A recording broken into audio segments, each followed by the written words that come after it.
আমি যখন ছোট ছিলাম, খেলতে যেতাম মেঘের দলে।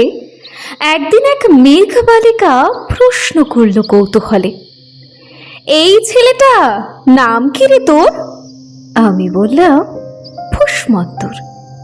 মেঘ বালিকা রেগেই আগুন, মিথ্যে কথা, নাম কি অমন হয় কখনো? আমি বললাম, নিশ্চয়ই হয়, আগে আমার গল্প শোনো। সে বলল, শুনবো না, যা, সেই তো রানী, সেই তো রাজা, সেই তো একই ঢাল তরোয়ার, সেই তো একই রাজার কুমার, পক্ষীরাজে শুনবো না আর, ওসব বাজে। আমি বললাম, তোমার জন্য নতুন করে লিখবো তবে। সে বলল, সত্যিই লিখবি? বেশ, তাহলে মস্ত করে লিখতে হবে, মনে থাকবে? লিখে কিন্তু আমায় দিবি। আমি বললাম, তোমার জন্য লিখতে পারি এক পৃথিবী। লিখতে লিখতে লেখা যখন সবে মাত্র 2-4 পাতা, হঠাৎ তখন ভূত চাপলো আমার মাথায়। খুঁজতে খুঁজতে চলে গেলাম ছোটবেলার মেঘের মাঠে। গিয়েই দেখি চেনা মুখ তো একটিও নেই এ তল্লাটে। একজনকে মনে হলো, ওরই মধ্যে অন্যরকম। এগিয়ে গিয়ে বলি তাকে, তুমি কি সেই মেঘবালিকা? তুমি কি সেই? সে বলেছে, মনে তো নেই। আমারও সব মনে তো নেই। আমি বললাম, তুমি আমায় লেখার কথা বলেছিলে। সে বলল, সঙ্গে আছে, ভাসিয়ে দাও গায়ের ছিলে। আর হ্যাঁ শোনো, এখন আমি মেঘ নই আর, সবাই এখন বৃষ্টি বলে ডাকে আমায়। বলেই হঠাৎ এক পশলায় চুল থেকে নখ আমায় পুরো ভিজিয়ে দিয়ে অন্য অন্য বৃষ্টি বাদল সঙ্গে নিয়ে মিলিয়ে গেল খরস্রোতায়, মিলিয়ে গেল দূরে কোথায়, দূরে দূরে। বৃষ্টি বলে ডাকে আমায়, বৃষ্টি বলে ডাকে আমায়। আপন মনে বলতে বলতে আমি কেবল বসে রইলাম, ভিজে একসা কাপড় জামায় গাছের তলায় বসে রইলাম, বৃষ্টি নাকি মেঘের জন্য। এমন সময় অন্য একটি বৃষ্টি আমায় চিনতে পেরে বলল, তাতে মন খারাপের কি হয়েছে? যাও, ফিরে যাও, লেখো আবার। এখন পুরো বর্ষা চলছে, তাই আমরা সবাই এখন নানান দেশে ভীষণ ব্যস্ত। তুমিও যাও, মন দাও গে তোমার কাজে। বর্ষা থেকে ফিরে আমরা নিজেই যাব তোমার কাছে।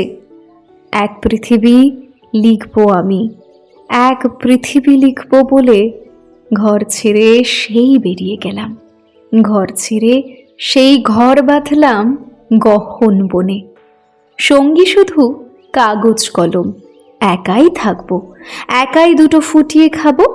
2-1 মুঠো ধুলো বালি যখন যারা আসবে মনে, তাদের লিখবো, লিখেই যাব। এক পৃথিবীর 100 রকম স্বপ্ন দেখার সাধ্য থাকবে যে রূপকথার, সে রূপকথা আমার একার। ঘাড় গুজে দিন লিখতে লিখতে, ঘাড় গুজে রাত লিখতে লিখতে, মুছেছে দিন মুছেছে রাত, যখন আমার লেখবার হাত অসার হলো, মনে পড়ল সাল কি তারিখ, বছর কি মাস, সেসব হিসেব আর ধরিনি। লেখার দিকে তাকিয়ে দেখি এক পৃথিবী লিখব বলে একটা খাতাও শেষ করিনি। সঙ্গে সঙ্গে ঝমঝমিয়ে বৃষ্টি এলো খাতার ওপর, আজীবনের লেখার ওপর। বৃষ্টি এলো এই অরণ্যে। বাইরে তখন গাছের নিচে নাচছে ময়ূর আনন্দিত। এ গাছ ও গাছ উড়ছে পাখি, বলছে পাখি, এই অরণ্যে কবির জন্যে আমরা থাকি। বলছে ওরা, কবির জন্য আমরা কোথাও, আমরা কোথাও, আমরা কোথাও হার মানিনি। কবি তখন কুটির থেকে তাকিয়ে আছে অনেক দূরে, বনের পরে, মাঠের পরে, নদীর পরে, সেই যেখানে সারা জীবন বৃষ্টি পড়ে, বৃষ্টি পড়ে, সেই যেখানে কেউ যায়নি, কেউ যায় না কোনো দিনই। আজ সে কবি দেখতে পাচ্ছে সেই দেশে, সেই ঝর্ণা তলায় এদিক ওদিক ছুটে বেড়ায় সোনায় মোরা মেঘ হরিণী, কিশোর বেলার সেই হরিণী। নমস্কার, আমি প্রীতি বিশ্বাস আপনাদের সঙ্গে পরিবেশন করার চেষ্টা মাত্র করলাম মেঘবালিকার জন্য রূপকথা, জয় গোস্বামীর লেখা। আজকে এই সুন্দর শুভ দিনে আপনাদের জন্য আমার এই উপস্থাপনাটি রইল। আপনারা কি জানেন আজকের দিনটা বিশেষ কী জন্য? চলুন আপনাদের থেকেই জানা যাক। অবশ্য আমি পরে বলে দেব, তবুও দেখি কেমন পারেন টুক করে যান, কমেন্ট করে বলে আসুন আজকের দিনটি আসলে কি। আর যারা পারবে না তাদের জন্য বলে রাখি আজকে বিশ্ব কবিতা দিবস, তাই জন্য আপনাদের জন্য আজকে একটা উপস্থাপনা ছোট্ট করে আমার তরফ থেকে আমি রাখলাম।